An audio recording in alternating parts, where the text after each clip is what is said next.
siapakah orang yang paling cerdas? Siapakah orang yang paling pintar? Rasulullah menjawab kembali, orang yang paling pintar di antara umatku adalah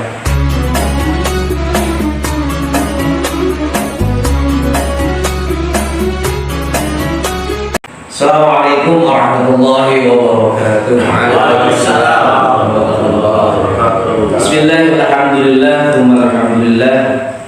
Alhamdulillahi awfa wa kafa. Salatuhu wa salamuhu ala nabiyyina Mustafa wa ala alihi wa ashabihi ahli sidqi wal wafa al-mustakmilin asy-syarafa.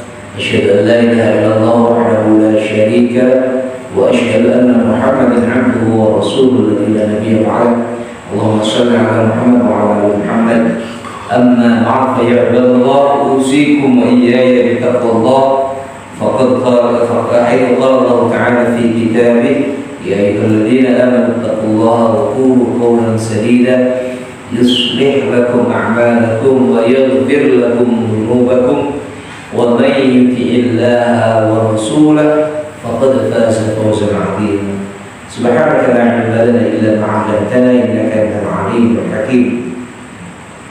Hadratul mukarramin, sahabat-sahabat yang dirahmati Allah Subhanahu wa taala, keluarga besar gereja Saudara Raja Indah, keluarga besar Majelis Al-Badawi, hadirin hadirat mukminin mukminat, muslimin muslimat, hadani Allah wa iyyakum ajma'in.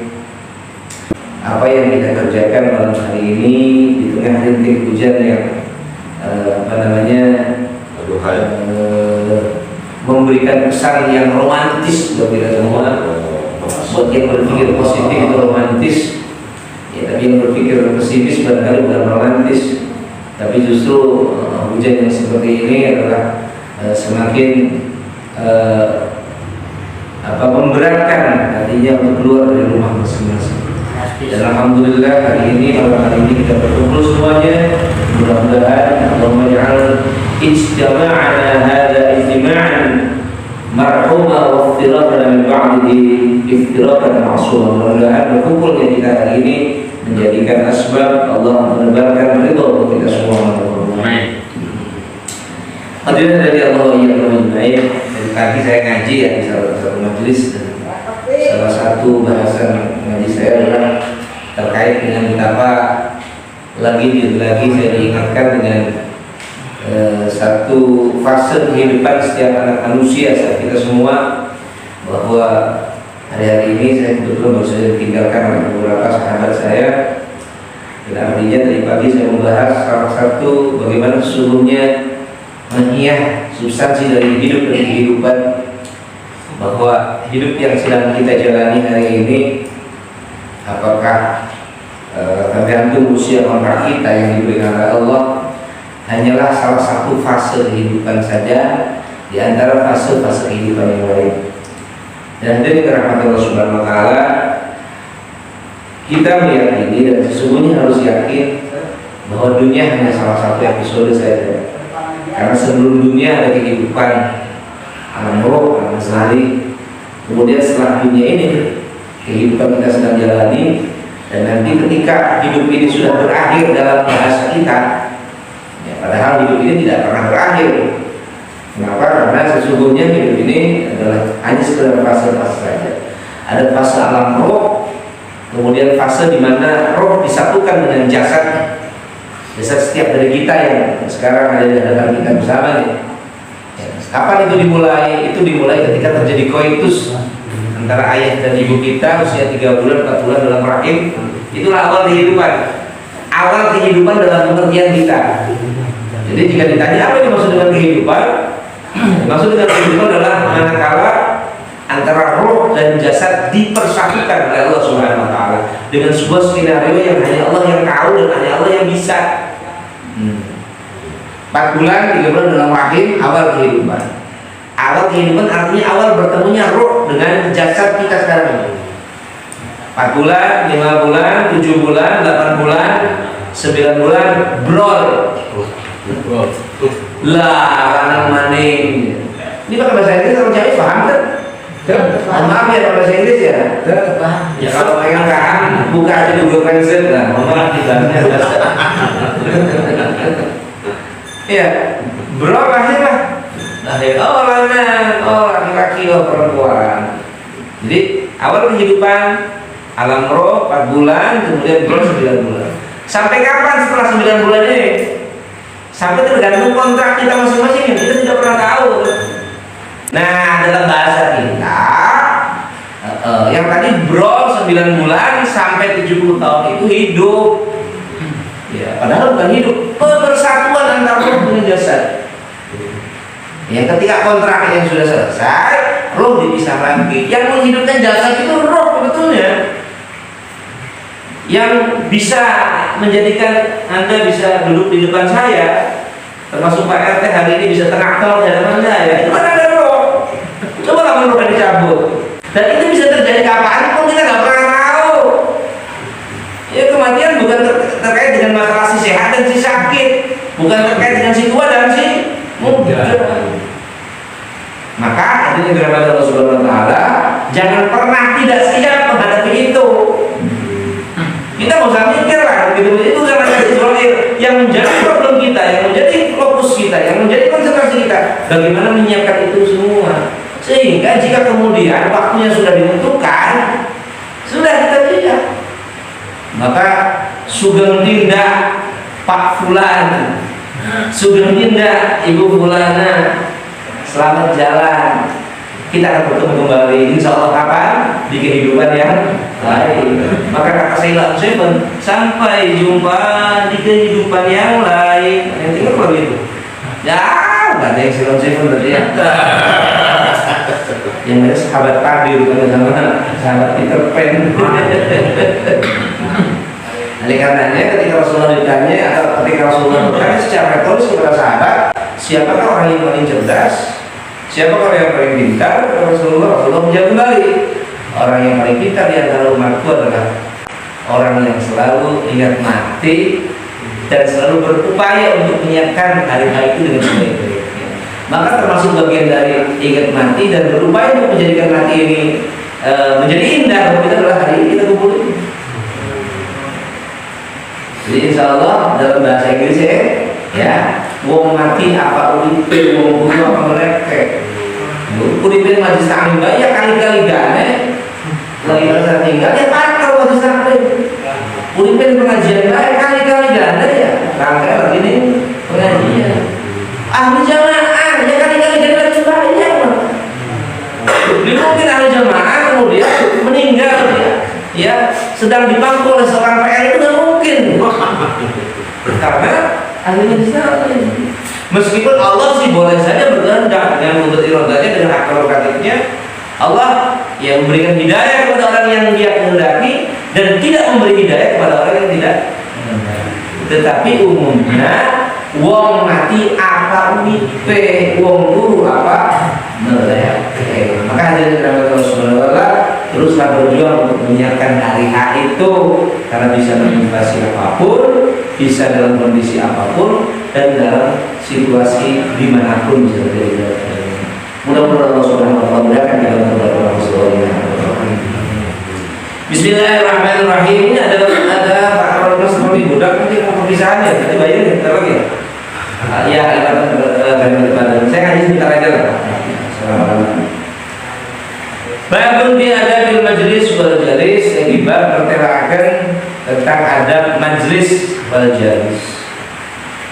Kemarin kita sudah bahas tentang bagaimana makan yang baik, bagaimana tidur yang baik, bagaimana segala rupa. Agama kita itu adalah agama yang komplit. Kenapa komplit? Tidak ada satupun, tidak ada sisi kehidupan yang tidak dibahas dalam agama kita. Ya kan kita sudah bahas kan, bagaimana cara berpakaian, bagaimana tidur pun miring kanan, miring kiri, apa gitu.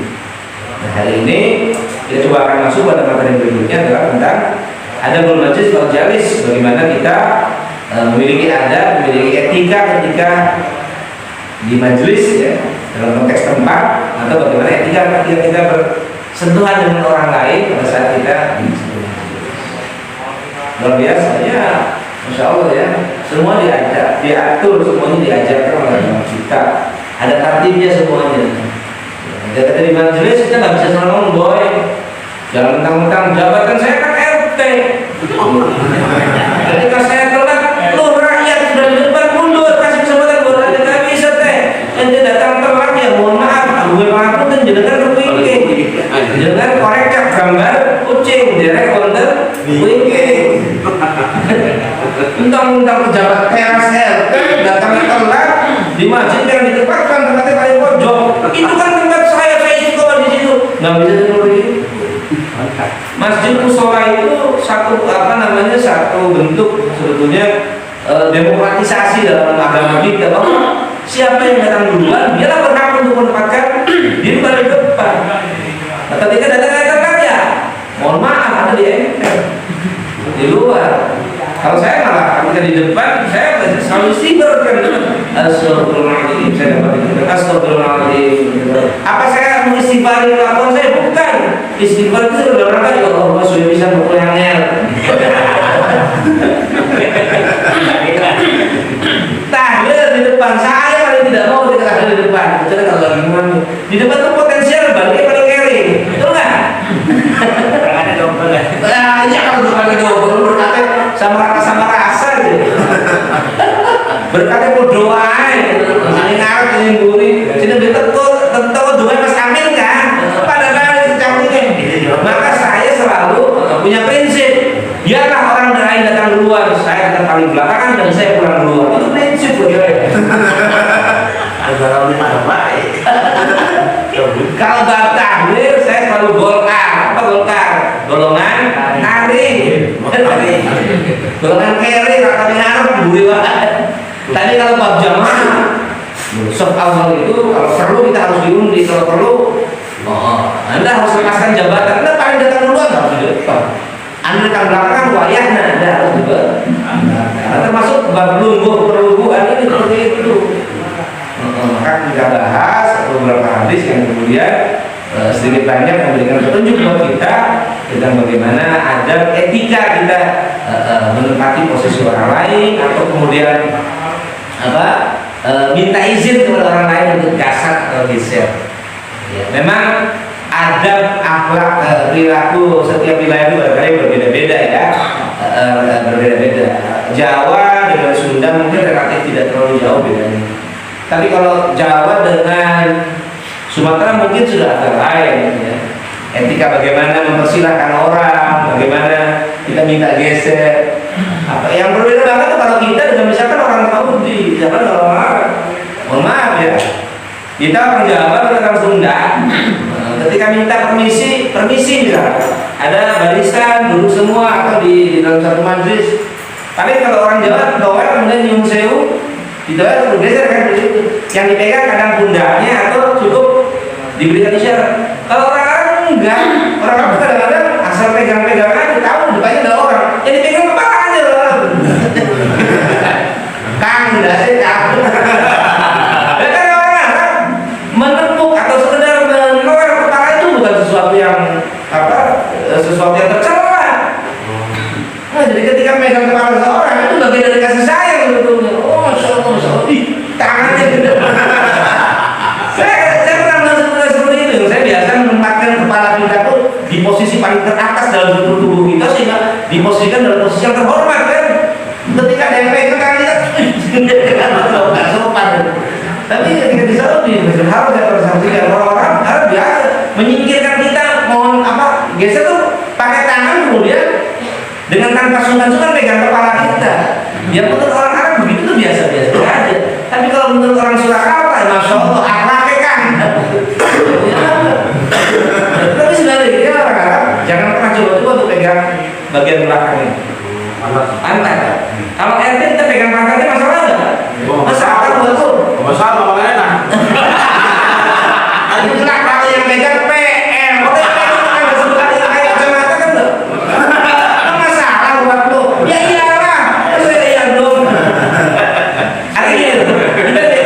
Jenis ya, kita pegang pantatnya nggak masalah kan? Nggak masalah, misalkan, pegang sana. Tapi jangan pernah coba-coba kalau itu pada masalah. Tersinggung, pegang pantat terus saya nggak tahu kalau misalnya. Sama juga begitu. Sama ya. Pemain bisa-bisa. Dia nggak bisa. Sama anak-anak dia. Kita nggak bilang dengan perempuan. Ini laki-laki. Pegang kepala tidak masalah. Kalau kita orang ente dipegang, ente tidak sopan, tahu nggak saya siapa saya? Nggak tahu. Dia rasanya pejabat, saudara tidak sopan, nggak tahu nggak saudara dengan saya? Nggak tahu. Katanya siapa?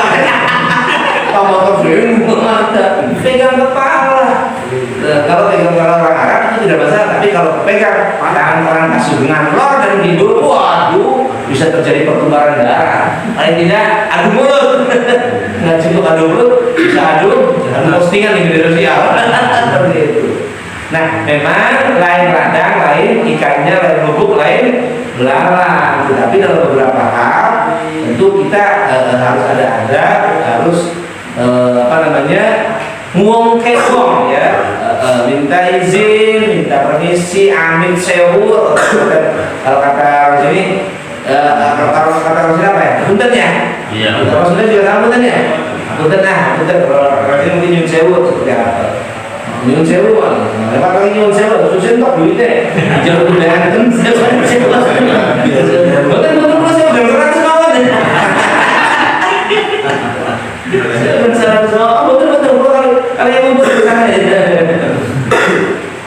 Bismillahirrahmanirrahim. Babu fi adabil majlis wal jalis.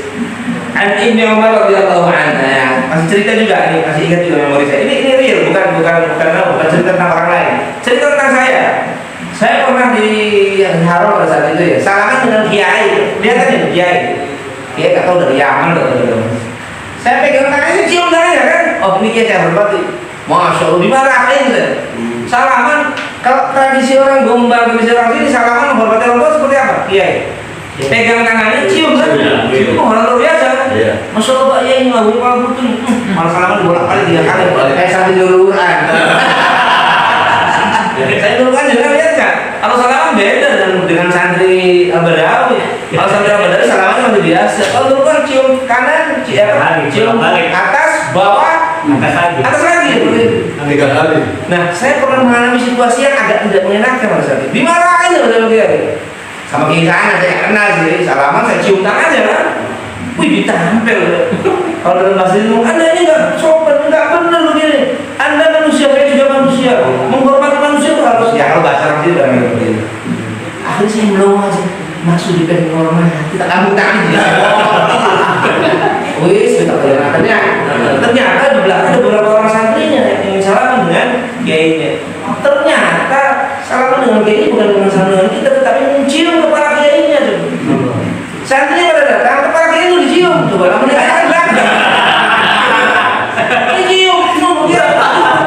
Coba sekarang misalkan, Pak Iman datang ke saya. Kampel. Pasti saya jadi terperangkap. Oh, jadi salamannya mesti seperti ini. Salaman ngambung tangan itu boleh, ini bagus untuk orang mereka. Tetapi justru salamannya dengan mencium kepala kiainya. Ya lawannya kita sih beladang. Ya kalau misalkan harus cipika-cipiki ya terukur lah ya, juga seperti itu. Itu mah enggak diciumi kepala kiainya. Baru di Mac bisa ndase. Ya beli sore. Di Mac ndase orang Solo itu saru lah bilang ndas itu. Singkat di Solo ya. Kalau orang sini bilangnya ndas dasmu itu. Solo tonjok-tonjokan. Iya. Lain ada lain belakang, lain lubuk, lain ikannya. Orang Solo bilang ndas bisa marah gitu. Non saya ndas sampai ngomong nih. Tapi orang sini biasa-biasa aja. Non saya Pak Kiai ini ndas sampai ngomong. Itu biasa di sini. Serius. Misalkan apa jenah? Iku ndasnya apa ya? Nggak apa-apa bilang seperti orang ini. Coba jenengan ngomongin sama orang Solo. Pak Kiai ini ndas semua. Bener kan? Bener. Di sini kita bilang ndas nggak masalah. Nggak masalah. RT itu ndasnya apa ya? Terus enggak? Biasa. Tapi mas RT misalnya ngomong Solo. Kalau nih, RT kan itu ndasnya apa? Ndas sopan belas. Lagi-lagi lain radang, lain belalang, lain lubuk, lain bisa yang lain. Bismillahirrahmanirrahim. Ngajinya 2 hadis saja, setelah itu nanti lanjutkan sama story itu.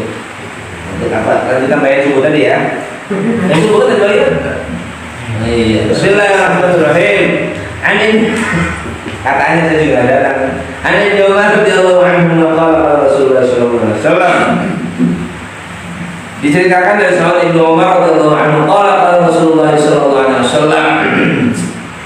Begitu pentingnya ya Rasulullah. Qala Rasulullah bersabda Rasulullah sallallahu alaihi wasallam. Kalau ngendika sapa Rasulullah sallallahu alaihi wasallam ngendikane la yuqimanna ahadukum rajulan min majlisi. La yuqimanna, sungguh jangan pernah, atau la yuqimanna, sungguh janganlah engkau mendirikan, memberdirikan, ya salah satu di antara kalian memberdirikan seorang laki-laki, rajulan laki-laki min majlisihi, dari tempat duduknya, kemudian thumma yajlisa, berkali-kali duduk ahadihi dalam majlis. Jangan pernah memberdirikan orang lain dari tempat duduknya, lagi anak dodok, ngadek. Oh, itu ngadek ya, dodok. Ya, disopan, jelas. Kalau mesti ngomong ngadek, pejabat teras bisa. Oh ya, pusing luar biasa. Min majlisihi, dari majlisnya, thumma yajlisa, kemudian duduk di yang bersangkutan duduk di dalam majlisnya. Walakin tawassahu.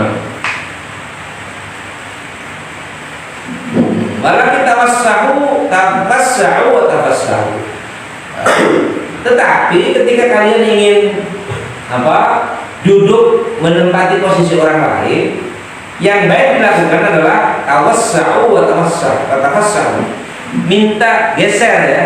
Maksudnya geser ya. Geser. Tafassahu ya, minta jembarakan pada sini. Gawean jembaran sila. Wa tafassahu bisa gawe jembaran. Ya gitu lah. Kenapa geser Pak? Geser. Jadi jangan sampai kemudian di majlis orang lain sudah duduk, kita kan belum duduk, kemudian main berita-berita aja. Duduk, saya mau duduk nih. Jadi yang terbaik adalah kita minta orang lain untuk menggeser atau memberikan kesempatan kepada kita untuk duduk kalau terjadi memungkinkan.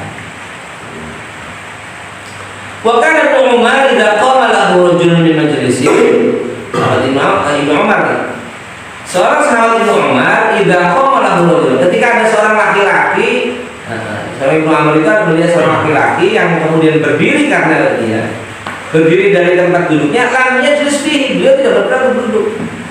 Misalkan, ya maaf ya, ada orang melihat kita baru datang lah, dia baru datang, tempat duduknya memang tidak ada tempat lagi. Nah, kemudian seseorang dengan keluasaan hatinya, dengan kejembaran hatinya, kemudian dia berdiri untuk menempatkan orang yang datang. Nah, kalau Ibnu Umar tidak berkenan seperti itu. Beliau tidak mau menduduki tempat yang ditinggalkan oleh orang yang tadi. Jadi yang terbaik ya kita cari tempat duduk yang lain, dan misalkan tahu nih kita orang lain ini mempersilahkan kepada kita. Oke lah, kalau dia mungkin usia di bawah kita atau yang kenal banget ya sudah, tidak masalah. Tapi kalau orang yang memang ternyata ada potensi menciptakan ketersinggungan ya kan, itu jelas sih. Masalahnya masa sepele, dan persoalan sosial ini, hubungan sosial kan berangkat dari hal sepele, ya kan? Konflik horizontal itu sekarang gara-gara bukan karena persoalan-persoalan yang rumit kok, bukan karena prinsip, tapi hal-hal yang kecil. Ya. Kalau tonggo rakur itu bukan karena masalah-masalah, itu sebetulnya masalah kecil. Apa masalah-masalah kecil? Tangga liwat bisa menang baik, bisa rasa kacang, bisa kan barang sepele. Barang sepele. Atau kemudian dengan tetangga ada masalah apa? Memasak kerumuh pisan masakannya dan sebagainya. Akhirnya karena hal-hal sepele. Hal-hal yang sepele seperti ini bisa kemudian berubah menjadi sepuluh. Sepele bisa berubah menjadi sepuluh. Dan universitas kehidupan inilah yang sebetulnya mendewasakan kita. Hidup bertetangga itu Masya Allah, jangan pernah merasa benar ya. Dan ketika kita diingatkan oleh orang lain, itu sesungguhnya Allah sedang memberikan teguran kepada kita lewat lisan tetangga kita. Kadang-kadang kita kan orang saya benar deh apa, Dapat tidak dikatakan di perlu saya. Siapa ini? Siapa saya? Saudara tahu nggak siapa saya? Tak tahu. Emang itu siapa? Dan mohon maaf, di bertetangga itu harus saling berempati, harus saling ya memahami lah ya. Dan konflik-konflik antar tetangga itu seringkali berawal dari hal kecil, termasuk misalkan duduatine masalah dorong bisa kemudian menjadi apalagi masalah yang berkaitan dengan hal yang prinsip gara-gara hal kecil sebetulnya. Termasuk hal kecil itu adalah ketika kita menempati posisi orang lain, menempati tempat duduk orang lain. Sederhana kecil tapi bakal duduati ya, sedang tempat duduk kita dodoki, wah diurut kita ya. Namanya balap. Diurut kita. Cara minta tolong diurut kapan diurut kita kan? Yang diurut, siapa yang apa sih? Nampu. Kalau tersinggung banget. Jadi berhati-hati ya. Sing iso rumongso iso hidup bertetangga itu harus saling asah, saling asih, saling asah asih dan asuh.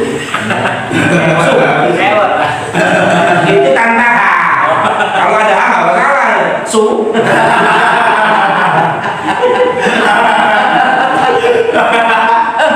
Kalau kita orang selalu bilang su itu masalah tersinggung, tapi ngomong kiri biasa. Sama kan ngomong kiri biasa aja. Untuk ngomong udah kiri ya. Karena kalau orang selalu kiri itu anaknya su, ciri. Ada ngomong so. Ditanya bapaknya ngomong. Jadi pada prinsipnya kembali lagi bahwa hal duduk menduduki juga kita harus bagaimana menjaga adab dan ngongke uang ya. Sudah uang harus kita ngongke. Wa Nabi mutafaqun alaih wa Nabi radhiyallahu anhu menceritakan sangat radhiyallahu anhu anna Rasulullah sallallahu alaihi wasallam qala dari sahabat Nabi radhiyallahu anhu qala idza qama ahadukum min majlisin thumma raja'a ilaihi fa huwa ahaqqu bih. Kata Abu Hurairah, idza qama ahadukum, jika salah satu di antara kalian berdiri dari tempat duduknya, kemudian thumma raja'a ilaihi, kemudian dia balik ke tempat duduknya, fa huwa mengetahui orang yang berdiri tadi iku ahaqqu bihi, lebih berhak dari tempat duduknya. Jadi gini, seorang tanah mundur lagi duduk ya, apakah di masjid atau tempat pertemuan atau tempat seperti apa lah ya, dia keluar dulu sebentar, bangun berdiri, terus balik lagi. Menurut hadis ini dia orang yang lebih berhak untuk menduduki posisi yang tadi. Ya, masih yang mungkin di masjid ya, di masjid. Ketika di masjid, situasi normal lah, tidak terlalu padat misalnya. Dia berdiri untuk satu kepentingan, keluar, masuk lagi, dia masih punya hak untuk menduduki tempat itu. Ya kalau keluar sebentar, tapi kalau keluarnya lama sih orang lainnya mungkin berhak juga untuk menempati posisi yang dikosongkan. Ya pada prinsipnya sejatinya apa sih uang itu loh, menempatkan orang, memuliakan orang dengan semestinya itu pada prinsipnya. Dan orang ketika kita muliakan, orang itu juga akan memuliakan kita, betul nggak? Ketika kita menghinakan orang juga akan menghinakan. Sederhana kita madani orang lain, kita koyoki, kita juga akan dikoyoki. Jadi ada efek pantulan, kita lempar bola ke tembok maka baliknya ke kita. Ya, pantulan baik hasilnya juga baik, pantulan buruk hasilnya juga buruk. Ketika kita menghormati orang lain, sesungguhnya kita sedang menghormati diri kita sendiri. Ketika kita merendahkan orang lain, sesungguhnya kita sedang merendahkan diri sendiri. Ketika kita memarahi orang lain, berarti kita juga sesuai sedang memarahi.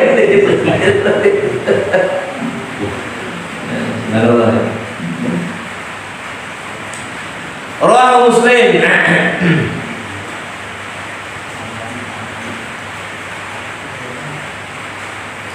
Wa an Abi Abdullah Salman Al-Farisi radhiyallahu anhu, diceritakan sama Abu Abdullah Salman Al-Farisi radhiyallahu anhu, qala Rasulullah sallallahu alaihi wasallam, la yantasiru yawmal jum'ati wa yatahharu masratu min qabrin min dunya yusbitu min arabi wa Jumat. Qala bersabda Rasulullah sallallahu alaihi wasallam, la yantasiru yawmal jum'ati, orang tidak bagus seorang laki-laki mandi pada hari Jumat, wa yatahharu dan bersuci.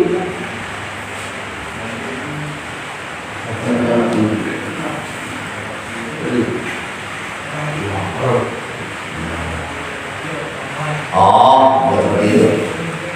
La yaghtasilu rajulun yawmal jum'ati, tidaklah seseorang mandi pada hari Jumat, wa yatahharu kemudian dia bersuci. Ya, bersuci maksudnya ya setelah mandi ya gosok gigi ya, menggunakan wangi-wangi. Wa yadhim tidaklah dia menggunakan minyak au yamassu atau kemudian menggunakan wangi-wangi itu banyak dulu para tidak takalama illa ghufira lahu ma bainahu wa bainal jum'atil ukhra. Jadi tidaklah seorang yang mandi kemudian bersuci, kemudian menggunakan minyak wangi, kemudian keluar dari rumahnya, kemudian sesampai di masjid, dia tidak memisahkan orang yang dalam masjid tidak memisahkan dua orang yang sedang duduk berdua, tidak menggeser begitu saja orang lain maksudnya.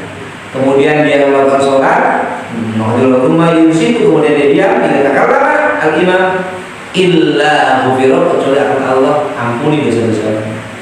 Mandi, bersuci, minyak wangian, kemudian masuk ke majelis. Hati-hati di majelis, jangan sampai ada hati yang terluka gara-gara kita datang.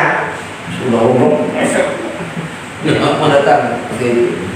Nah, kemudian dia sholat sunnah, kemudian mendengarkan khutbah, illa ghufira lahu, Allah akan ampuni dosa-dosanya ma bainahu wa bainal jum'atil ukhra, antara dosa Jumat yang satu dengan Jumat yang lain. Mas Rodi, maju ya. Perpisahan ya. Sedikit lagi. Monggo Pekdal Soho Allah Subhanahu wa taala. Assalamualaikum warahmatullahi wabarakatuh. Waalaikumsalam.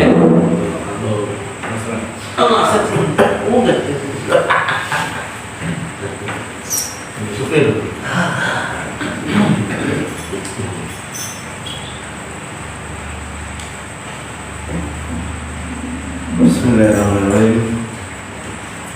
Assalamualaikum warahmatullahi wabarakatuh. Nama Tuhan Sallallahu Rasul Karim. Nama Bapak. Hadirin jemaah Musola Al-Badawi yang dimuliakan Allah Subhanahu wa taala. Dengan alunan rintikan air hujan yang turun ini suatu keberkahan. Kita kedatangan tamu dari Ciamis.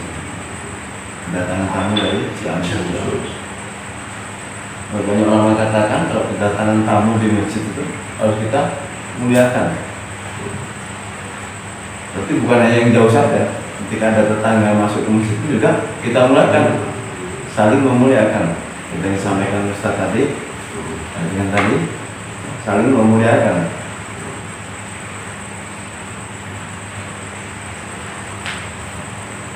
Nah, ketika saya datang 2019, pertama kali datang masuk ke Cirebon, masuk ke musolanya. Pertama kali datang masuk ke musolanya. AC belum ada, wifi belum ada. Belum ada semua dia. RT belum ada. Belum lahir. Maka pribadi saya sendiri di sini pun juga menjadi salah satu pelaku saksi, mensaksikan bahwa suatu amalan agama ini sangat luar biasa sekali. Kadang hari ini saking mudahnya ini buat dakwah, sampai pengangguran sibuk dengan penganggurannya. Masya Allah. Orang nganggur pun sibuk dengan penganggurannya buat dakwah. Sampai orang pengusaha ini sibuk dengan perusahaannya. Sampai orang kaya pun sibuk dengan kekayaannya. Sampai kanan kiri kita pun, kita belum lulus kita sampai nggak ada risau, sampai nggak ada pikir sama sekali. Nah ini perlu banyak-banyak kita istighfar. Udah di masjid assalamualaikum istighfar dulu. Kenapa istighfar gitu? Orang udah sholat tuh masih istighfar gitu. Maka masih banyak saudara-saudara kita yang belum kita tunaikan ini. Alhamdulillah 2019 terus 2020 dan kemarin juga ada lagi di sini hampir 1 minggu lagi. Ya, alhamdulillah dengan orang tempatan atau orang ansornya di sini bekerja sama dengan baik buat usaha dakwah ini. Apabila orang Ansor dan Muhajirin saling mendukung dalam usaha dakwah, maka akan menjadi asbab hidayah.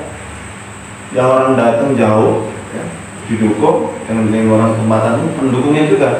Wah, ada silaturahmi. Saya ada rasa Pak. Teman saya sendiri Pak sudah pernah dakwah bertahun-tahun lebih lama daripada saya. Sudah ke India, ke Pakistan, sudah sampai keliling beberapa negara.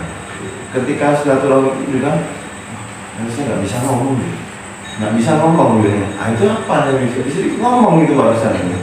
Nah, itu nggak bisa ngomong, itu bisa ngomong gitu. Ini contoh. Nah, contoh ada itu yang belajar sampai luar negeri. Sebenarnya bukan belajar mendakwai orang-orang, tetapi itu mengistilahkan diri kita.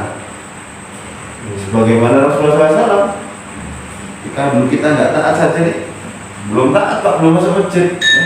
Apa Subhanahu wa ta'ala memberikan rezeki kepada seorang hambanya. Belum taat, belum kenal dengan sholat, belum kenal kepada Allah, Allah beri rezeki. Bahkan yang Ustaz sampaikan tadi di alam kandungan 4 bulan ini Allah titipkan roh daripada rahim seorang ibu. Di dalam kandungan itu 4 bulan sampai 9 bulan 10 hari Allah pun memberi rezeki juga. Terkadang hari ini kita tahunya ini rezeki daripada harta saja yang kita dapatkan, uang saja yang kita dapatkan. Tetapi tidak, melainkan daripada kita ini belajar ilmu agama, menuntut ilmu, belajar daripada amal agama, menunaikan daripada perintah Allah Subhanahu wa ta'ala, menjalankan apa yang sudah dicontohkan oleh baginda Rasulullah SAW, maka kita akan menjadi kesuksesan tersendiri. Kebahagiaan, kesuksesan, kejayaan umat manusia ini Allah Subhanahu wa ta'ala sudah letakkan dalam amal agama sempurna. Kalau kita lihat ikan hidupnya, fitrahnya ikan hidup di dalam kantong, dalam air. Tapi tatkala ikan ini kita lepaskan, mau ikan cupang, ikan cana yang sekarang harganya ratusan ribu, ya, atau ada ikan raja dan lain sebagainya, tatkala dilepaskan daripada air, dipisahkan daripada air, maka sengsara, maka akan mati. Sedih, nggak terima sedih saja, hitungan detik udah mati karena tidak mendapatkan makin daripada air tersebut, maka tidak akan bahagia. Tetap kalau mau ikan ini ikan yang ada di selokan sekalipun, tetapi ada airnya, ikan itu pun akan hidup bahagia karena fiturnya ikan ini hidup di dalam air.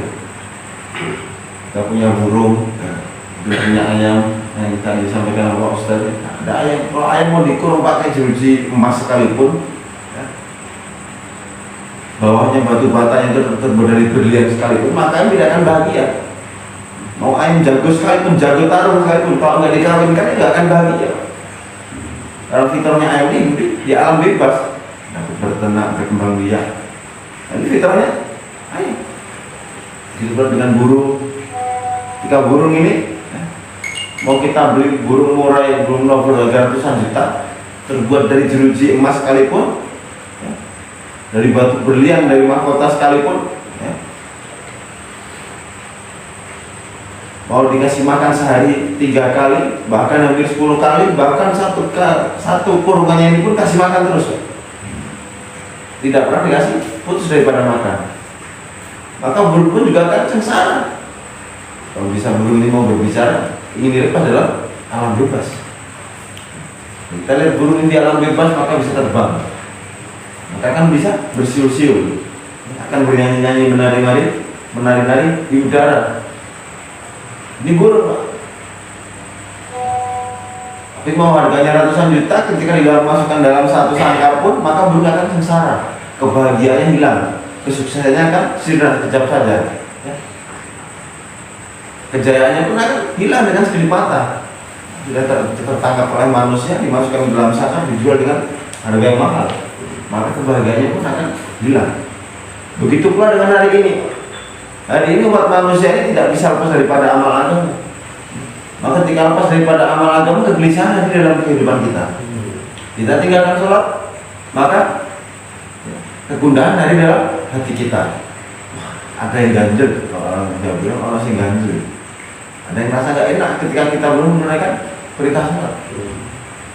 Tapi ketika kita sering seperti itu, jangan menjadi kebiasaan. Wah, biasa.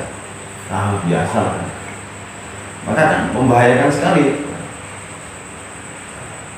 Kalau kita dengarkan Ustaz tadi, sunnah muakkad. Nanti harus kita tunaikan. Kalau ada uzur, sakit atau dan sebagainya, nggak bisa jalan dan lain sebagainya, Pak. Misalnya kalau bisa menjalankan usaha dakwah ini bukan daripada selamanya orang-orang. Permisi, Pak. Saya belajar di Jatiwangi, di daerah Jatiwangi itu Indramayu, di Majalengka. Di Majalengka. Saya belajar di sana, Pak. Guru-guru saya di sana itu, mereka itu kalau dengan bahasa sehari-hari sunyi sepi. Tapi ketika menggunakan kitab Al-Quran, Iqra bisa, Pak. Ternyata saudara-saudara kita dengan keadaan permisi sudah Allah Subhanahu wa taala ini ciptakan tunanganmu. Bisa melihat keadaan, bisa berarti. Tapi ketika dibuatkan Iqra, dan itu pun saya melihat dengan sendirinya, menyaksikan kan bola mata kepala saya. Di tahun 2017 saya belajar 3 hari itikaf, saya nggak tahu namanya itikafnya apa. Lihat orang jenggotan aja saya disebel, Pak. Tapi siapa lagi pakai pensi jenggotan, mau pakai celana-celana, bisa sama ini. Nanti ini ceramah ini udah saya, udah jadi aja. Kalau datengin lagi, abis itu diajakin aja nih. Ada orang pakai jenggot, pakai peci, pakai jubah, orang nggak pakai daster dan lain-lain. Setiap hari hampir 1 hari ini 3 kali orang datang, Pak. Tapi apa yang dibuat bukan menyampaikan perkara agama. Kiranya saya di situ. Dibeliin kopi, beliin kue, beliin rokok dan sebagainya. Sampai saya tuh bingung. Ini orang ini kenapa setiap hari datang kepada saya, tapi tidak pernah menyampaikan perkara agama. Mereka berjubah, berjenggot, bersorban dan sebagainya, pakai siomnya wangi-wangian. Ngobrol sana sini aja. Sampai kurang lebihnya itu ada jamaah dari Jogja, jamaah dari berbagai daerah pelosok Indonesia sekalipun datang ke tempat saya, Pak. Saya nggak tahu apa yang mereka inginkan. Yang mereka inginkan itu apa saya nggak tahu. Ada jamaah datang. Sampai kurang lebihnya itu 40 hari 40 malam. Bayangkan ada tamu setiap hari satu kali 24 jam 3 hari sekali 3 kali, Pak. Dalam sehari ini 3 kali kita didatangi. Bawain kue, bawain teh, bawain makanan, bawain minuman dan sebagainya. Kalau dimuliakan kita. Sampai di situ asbab itu tadi yang Ustaz sampaikan, memuliakan manusia, ya. Memanusiakan manusia ini ternyata dalam amal agama ini sudah diperintahkan juga. Bukan hanya bersosialisasi, bersosial dalam kita hidup di negara ini saja, bukan. Tetapi dalam amal agama pun sudah diperintahkan juga. Kita memuliakan seseorang ini, maka Allah Subhanahu wa taala akan memuliakan juga. Itu Ustaz tadi membicarakan, ya. Kayak kita ini ngaca, kita ini seperti melemparkan bola, maka kembali kalau kita ini berbuat baik kepada seseorang, maka seorangnya akan berbuat baik kepada kita. Meskipun kita tidak minta. Ketika kita ini minta-minta orang lain, maka kita juga kan diminta-minta juga sama orang lain. Itu sudah menjadi fitrahnya penghidupan kita perbuat di muka bumi ini dalam kehidupan kita sehari-hari, maka akan kembali lagi dalam kehidupan kita. Kita tidak bisa lepas daripada itu semua. Sampai akhirnya setelah 40 hari 40 malam saya datangin pagi siang sore, nggak ada waktu, Pak. Datengin, nggak ngomong apa-apa, ngomong agama aja nggak, cuma datang bawain kopi kue udah pergi. Datang bawain kopi bawain rokok udah pergi saja.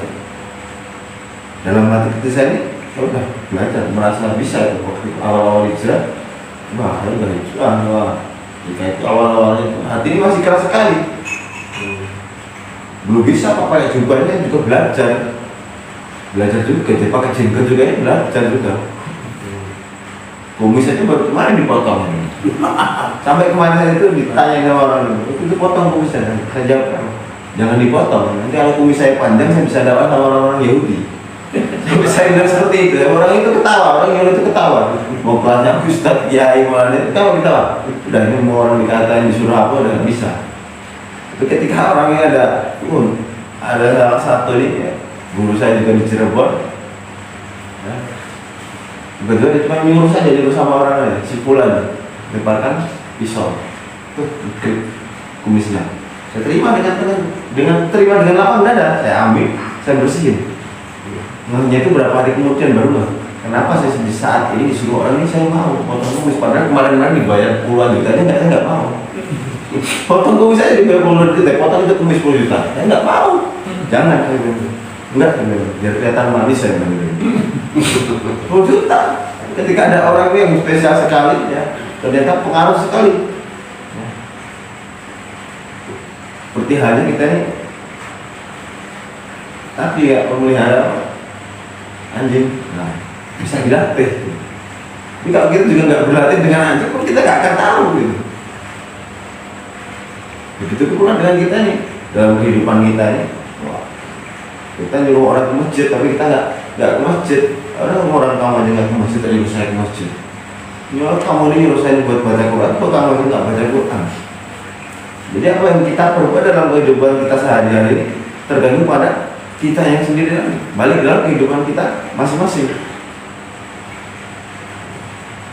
Sampai akhirnya itu setelah 40 hari 40 malam itu saya merasa kesal, saya balik ke satu tempat. Saya sampai mereka, apa yang mereka inginkan dalam hati saya. Saya ikuti kata mereka, agar mereka bisa nggak datang lagi. Tapi tatkala di situ saya tuh penasaran, Pak, kenapa orang ini makan berjamaah pakai nampan, pakai tangan ya gitu. Ya Ustadznya saya tanya, Ustadz, kenapa ini makan pakai tangan Ustadz? Nah kita ini baru belajar, kita ini baru belajar menghidupkan sunnah apa yang sudah dicontohkan oleh Rasulullah SAW. Kita makan berjamaah pakai nampan gitu. Loh, Ustadz, saya dulu tidak nakal dari dia itu udah di jalan, saya makan itu pakai tangan terus. Bahkan sampai sekarang itu masih saya pakai tangan saya bilang itu. Berarti ketika saya jahiliyah pun saya udah menghidupkan sunnah saya bilang itu. Saya tanya lagi, Ustaznya bingung, mau jawab enggak, makanya serem. Mau jawab enggak, tapi dipukulin.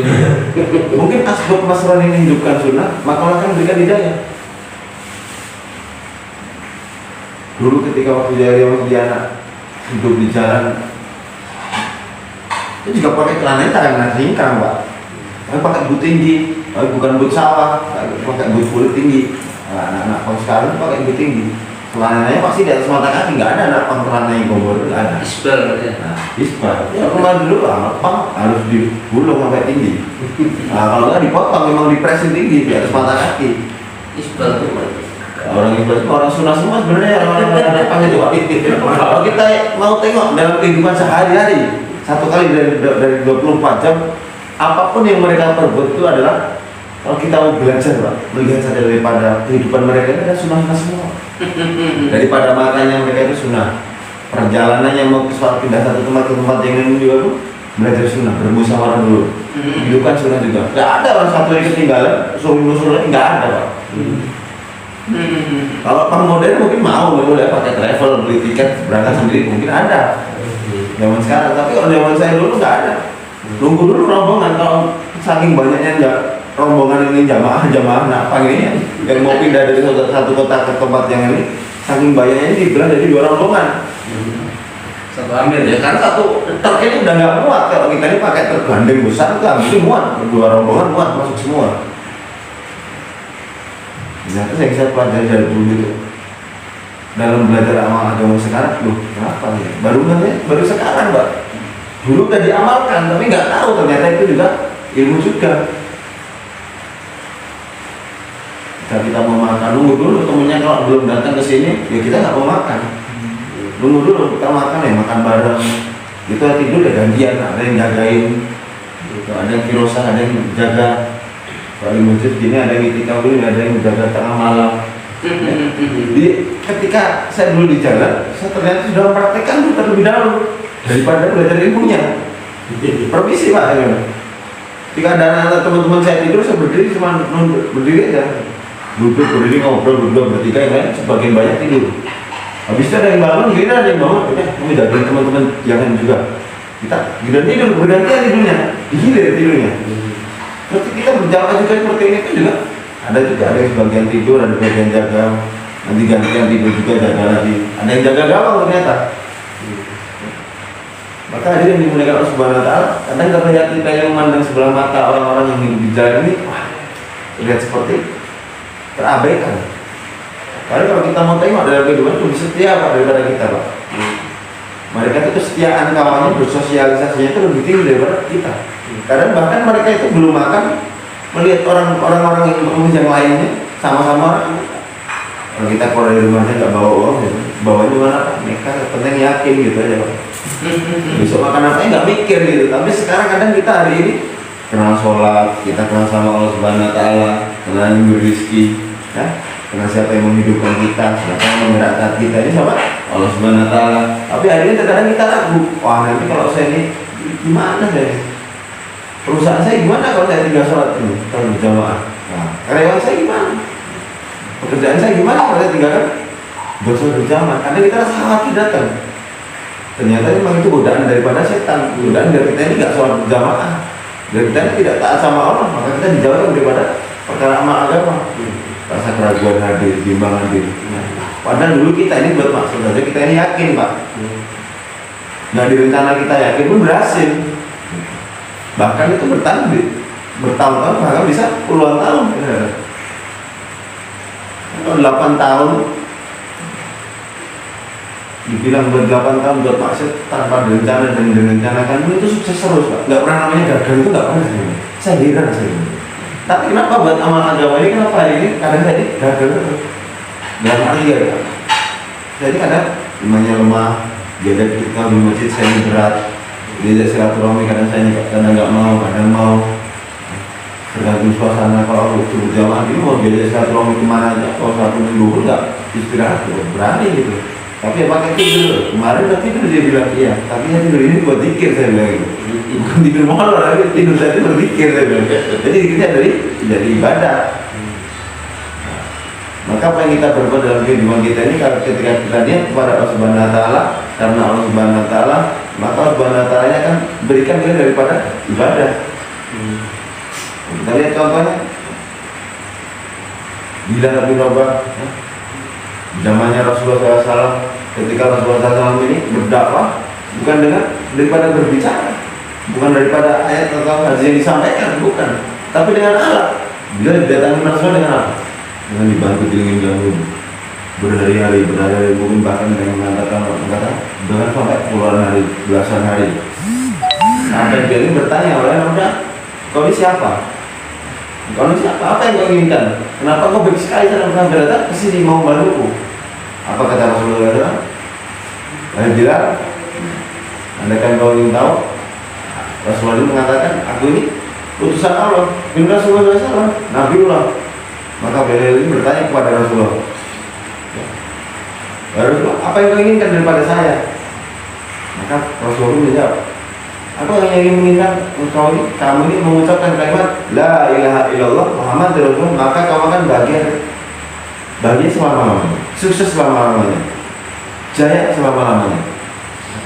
Maka ketika sudah masuk yang namanya Bilal, iman sudah masuk dalam dirinya Bilal, sampai mau dijamu majikannya, ya disuruh dimintakan Nabi ini berdakwah senyap-senyap, tapi karena sudah iman sudah masuk, yakin sudah masuk, ya, sampai dicambuk, dijemur di padang pasir, sampai ditindih batu, hanya mengatakan ahad. Itu ternyata suatu kenikmatan tersendiri ketika orang beriman ini, ya, mau dipisahkan daripada keimanannya ini tidak mau disiksa seperti apa, diuji seperti apa. Dibilang katakan hanya Allah. Sampai saya pernah mendengarkan dikisahkan dalam satu riwayat ini, ya, Bilal ini pengen hidup lagi, dihidupkan lagi, minta kepada Allah dihidupkan lagi. Untuk apa? Untuk merasakan disiksa, ya, untuk merasakan disiksa dalam keimanan kepada Allah Subhanahu Wa Taala. Maka hadirin yang dimuliakan Allah Subhanahu Wa Taala, ketika Allah Subhanahu Wa Taala ini masih melibatkan kita dalam perkara amal agama ini, kita ini beruntung sekali. Kita ini beruntung sekali. Ada Pak RT mau dari masjid, ya. Akan ada yang dari kantor mau meluangkan waktu ke masjid. Ada orang-orang di sekitar kita yang mau silaturahmi kepada tetangga-tetangga kita ini. Oh ini masya Allah, datang nggak diundang kok dari badan dan sebagainya.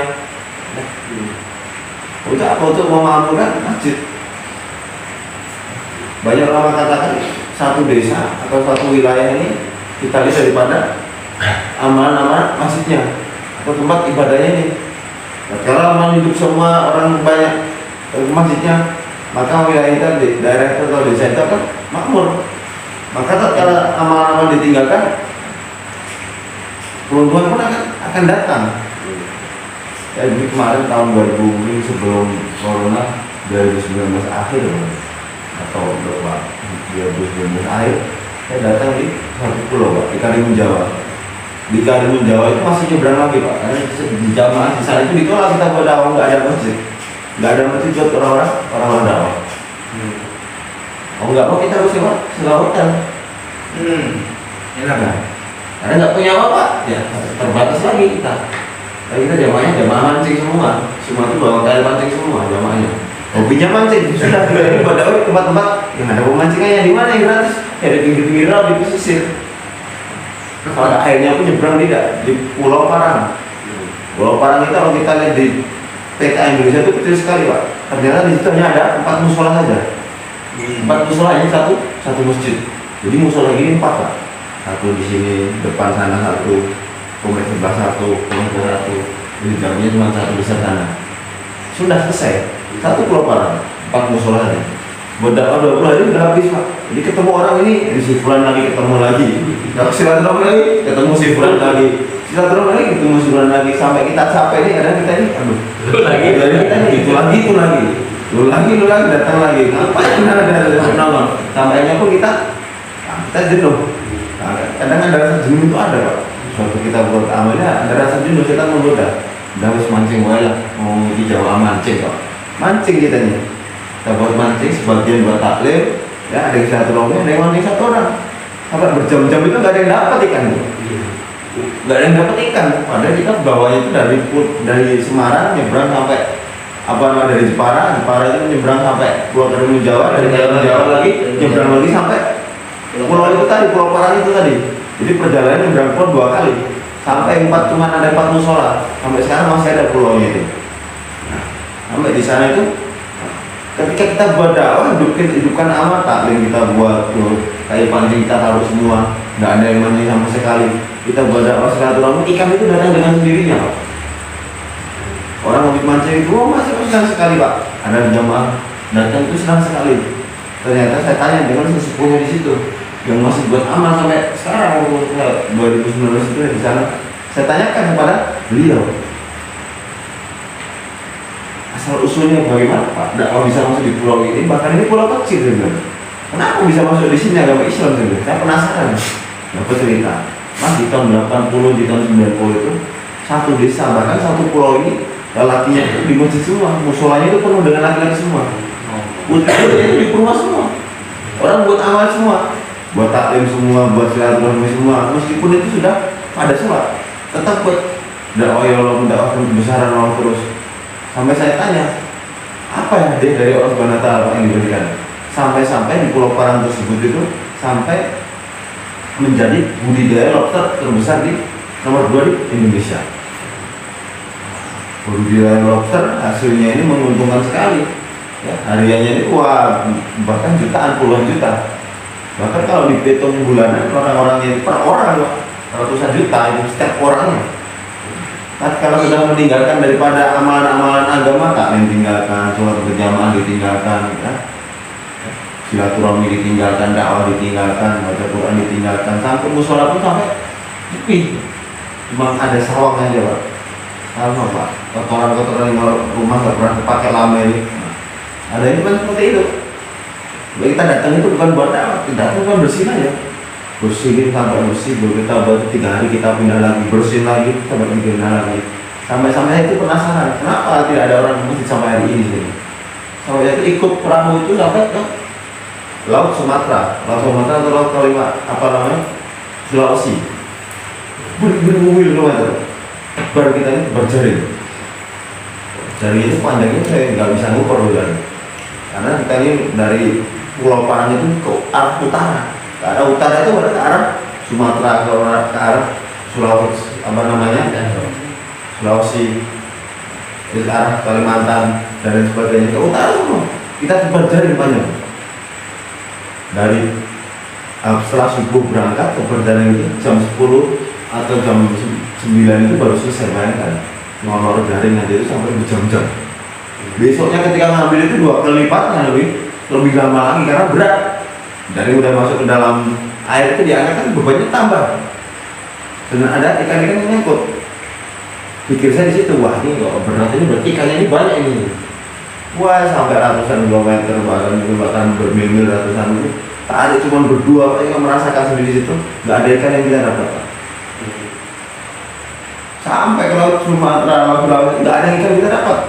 Cuman hiu itu pun masih anakan, jadi udah nggak mau dijual gimana, dijual tanggung, mau dipelihara di mana nggak bisa. Mau dijual berapa? Nggak ada harganya gitu. Sampai itu nelayan tersebut itu karena saking sukanya itu di dalam kulkas masih ada dapat ikan yang kemarin yang mereka dapatkan, disimpan, dikasihkan ke saya. Berapa ekor ikan itu dikasihkan ke saya. Ini mas jadi Pak, kita ini buat jaring ikan kita nggak dapat ikan, kenapa kasih ikan ke saya? Nggak apa-apa mas, sudah biasa seperti ini. Maksudnya gimana?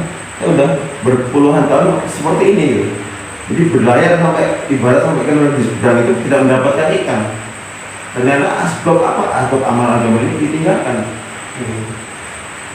Jadi bukan musibah, tapi ini daripada ada saksi sejarah tersebut menunjukkan daripada riwayat. Wah ternyata di situ ketika amal ditinggalkan pun juga berpengaruh daripada ekonomi rakyat juga. Tapi dahulu pun nggak perlu sampai ke nyalain mesin diesel, nggak perlu naik kapal, ikan itu datang sendiri, lobsternya ke pinggir-pinggir. Ikan itu tinggal kasih jaring saja datang, dapat bawa pulang, bisa buat ditukerin sayur dan sebagainya dan dijual lagi nanti. Jadi nyalainnya perahu itu cuma ketika jual ikan ke Pulau Jawa aja, ke Semarang, ke Jepara, ke Pulau Jawa aja, jual ikannya aja ke Karimun Jawa, diterima lagi, dioper lagi ke Pulau Jawa. Ada pengumpulnya dibuang lagi.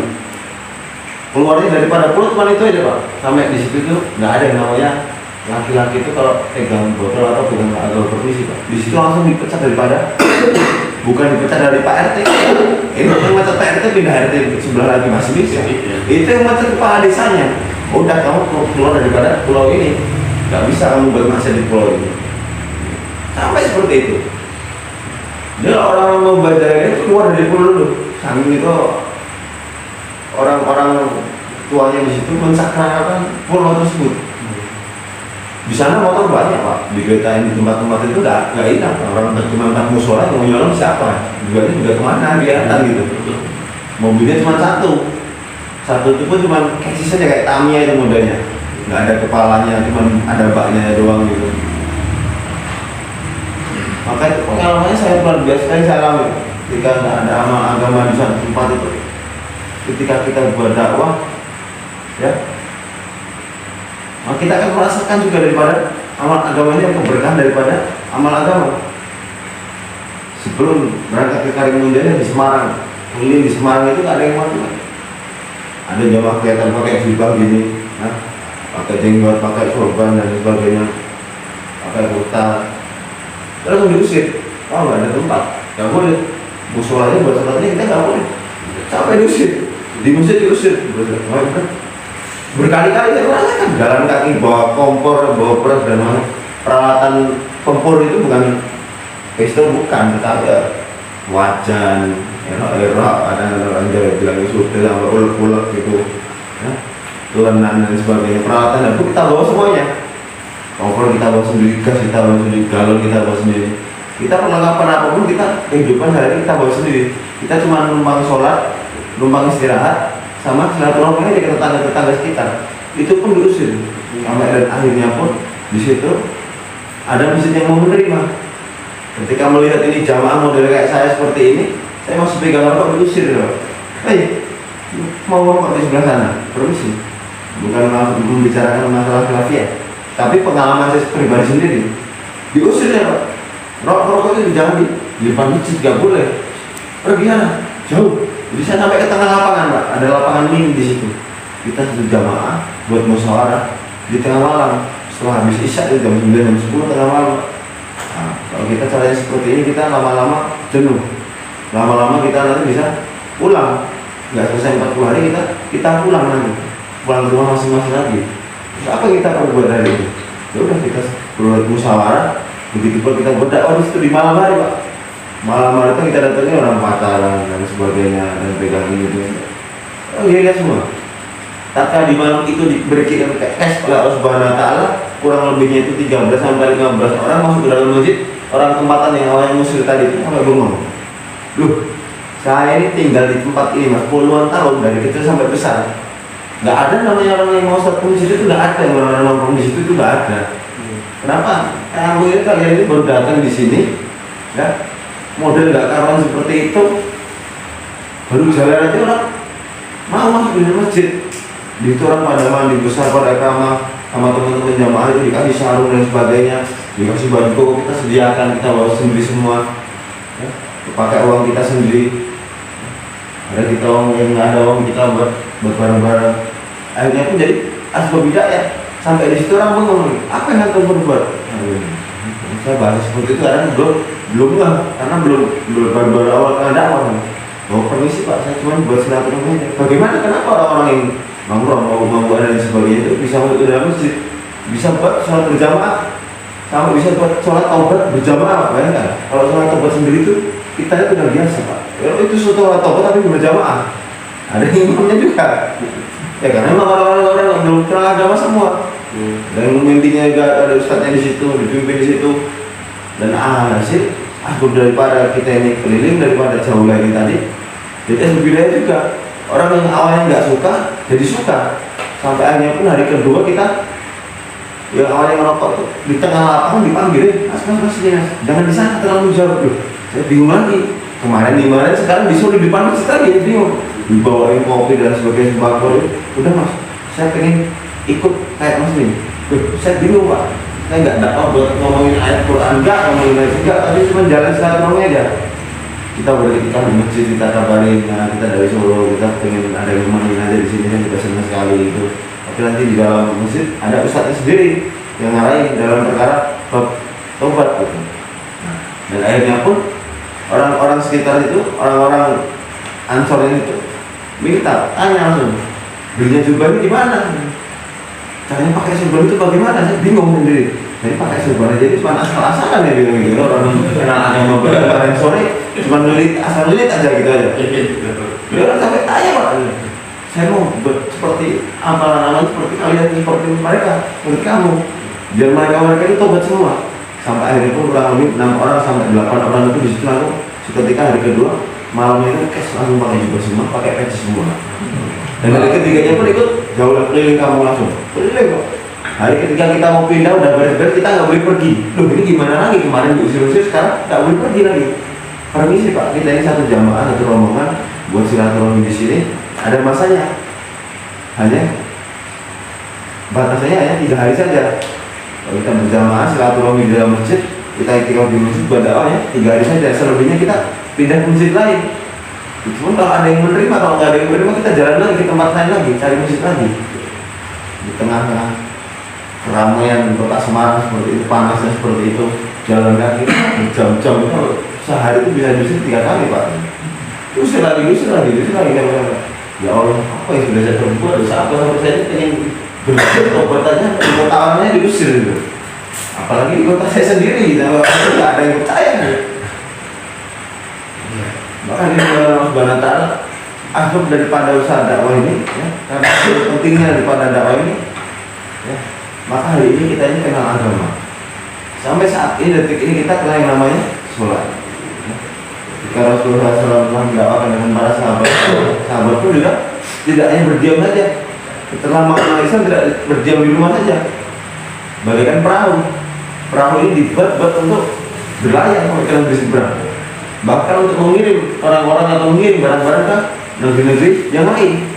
Perahu ini dibuat tidak untuk berhenti di dermaga saja, tetapi perahu ini dibuat ini ada maksudnya untuk apa? Untuk mengantarkan sesuatu, mengantarkan orang dan lain sebagainya. Maka hadirin dimana Allah Subhanahu Wa Taala, ketika kita ini menjadi umat akhir zaman, maka kita ini mempunyai kewajiban, mempunyai tanggung jawab. Apa itu dakwah? Hari ini umat akhir zaman ini ya, mempunyai keutamaan yang sangat luar biasa sekali. Ada ulama katakan ini, maka umat akhir zaman ini akan masuk surga terlebih dahulu dibandingkan umat-umat sebelumnya. Sampai nabi-nabi terdahulu pun ingin menjadi umat akhir zaman, umatnya baginda Rasulullah Sallallahu Alaihi Wasallam. Ya. Maka dari yang dimulaikan oleh Subhanahu Wa Taala, jangan sampai kita ini lelah untuk bersilaturahmi. Jangan sampai kita ini merasa lelah untuk dalam berdakwah. Jangan sampai kita ini merasa bosan dalam taat kepada Allah Subhanahu Wa Taala. Insya Allah teman-teman bersedia. Agar kesempurnaan majelis, mari kita tutup dengan doa kifaratul majelis. Subhanallah wa bihamdihi, subhanallah wa bihamdihi. Asyhadu an la ilaha illa anta, astaghfiruka wa atubu ilaik. Wassalamualaikum warahmatullahi wabarakatuh. Waalaikumsalam.